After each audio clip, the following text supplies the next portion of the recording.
స్వార్థంబు కలిగిన జీవి కాదు.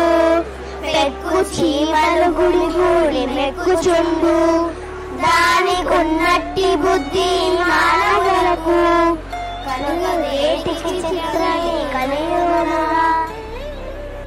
దీని అర్థం ఏంటిదంటే చీమ చాలా చిన్న ప్రాణి, వాటికి స్వార్థం అనేది ఉంది.